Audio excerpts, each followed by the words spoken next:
आइए देखते हैं क्वेश्चन नंबर सेकेंड का third part. Rohan's mother is 26 year older than him. जो रोहन की माता की एज है वो रोहन से 26 साल बड़ी है।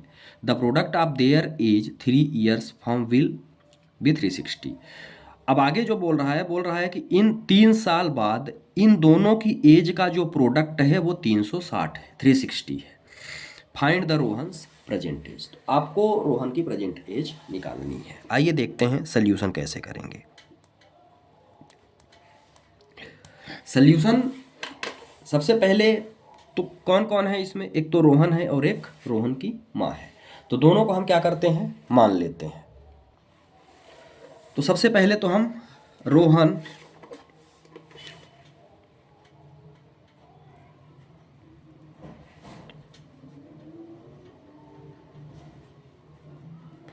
Present age is equal to, मैंने ले लिया यक्स, ठीक है, इसको आप लेट कर लेना। एंड रोहन जो मदर है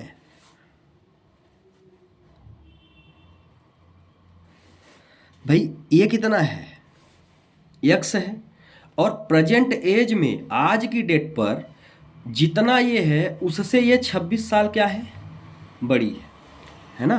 तो यहाँ पे हम क्या कह सकते हैं, इसको हम बोल सकते हैं यक्स प्लस 26। भाई जितनी एज रोहन की है, माँ की एज वहाँ से 26 साल बड़ी है, आज प्रेजेंट में ही 26 ईयर बड़ी है। तो ये हो गए आपके यक्स प्लस 26।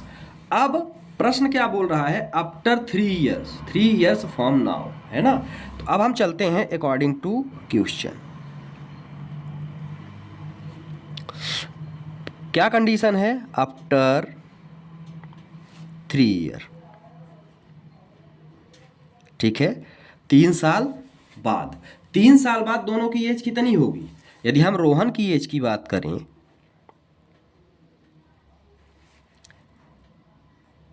तो रोहन क्या होगा 3 साल बाद, ये हो जाएगा यक्स प्लस 3, यही होगा, है ना। प्रेजेंट एज भाई आज कोई 10 साल का है तो 3 साल बाद 13 साल का होगा, ठीक है। और जब हम मदर की एज की बात करते हैं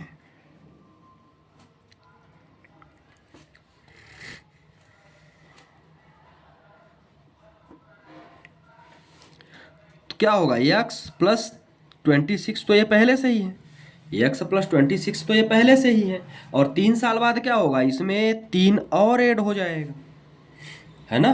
तो ये कितने की हो जाएंगी, ये हो जाएंगी यक्स प्लस 29, ठीक है। तो ये इतना तो अपन ने जो प्रश्न में दिया था उतना कर लिया। अब आगे प्रश्न क्या बोल रहा है, आगे प्रश्न बोल रहा है कि भाई साहब इसको प्रोडक्ट भी करना है, और जो प्रोडक्ट की वैल्यूएशन निकलेगी वो निकलेगी 360। तो चलिए ठीक है, फिर से वही चीज़ें हैं जो प्रश्न बोल रहा है। तो क्या है, सबसे पहले तो आपने रोहन को कर दो यक्स प्लस 3, है ना, 3 साल बाद तो यक्स प्लस 3। इसके बाद मदर कितनी है, एक्स प्लस 29, और जो इसका प्रोडक्ट है वो किसके बराबर मिल रहा है, 360 के। तो इसको आप कर दो 360, ठीक है। अब यहीं सॉल्व करते हैं आगे इसको। अब आगे कुछ भी नहीं करना है इसमें, सिर्फ इसका मल्टीप्लाई करके क्वाड्रेटिक इक्वेशन निकालना है। इतना यदि आपने कर लिया तो आपका लगभग 70% प्रश्न आपका सॉल्व हो गया। अब सिर्फ इसकी कैलकुलेशन बची हुई है। चलिए देखते हैं कैसे करेंगे। सबसे पहले यक्स का यक्स में करिए तो क्या मिलेगा, यक्स का स्क्वायर, है ना। फिर यक्स का इधर करिए तो प्लस 29x, 3 का करिए प्लस 3x, और 3 का 29 में करिए तो प्लस 87 इज इक्वल टू में मिल गया 360, ठीक है। अब बस इसको सिंप्लीफाई करना है।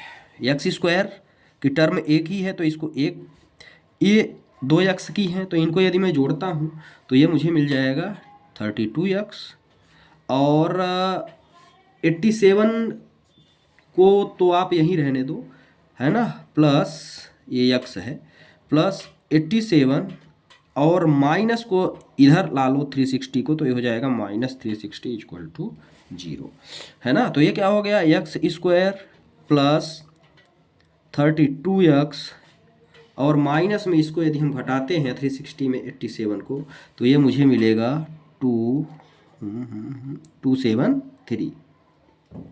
ये हो गया इक्वल टू 0 के बराबर। तो ये मुझे जो है इस प्रश्न की प्रश्न नंबर सेकंड के थर्ड पार्ट का जो क्वाड्रेटिक इक्वेशन मुझे मिला वो मुझे ये मिला।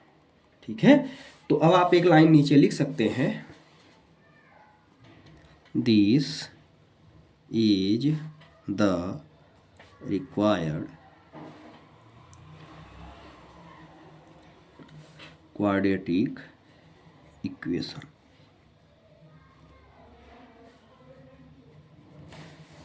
तो इस तरह से ये पार्ट भी हुआ समाप्त। कोई दिक्कत हो प्रश्न में तो आप कमेंट करके बताएं जहां समझ में नहीं आया है, और यदि समझ में आ गया है तो वीडियो को लाइक करें, चैनल को सब्सक्राइब करें और ज़्यादा से ज़्यादा शेयर करें।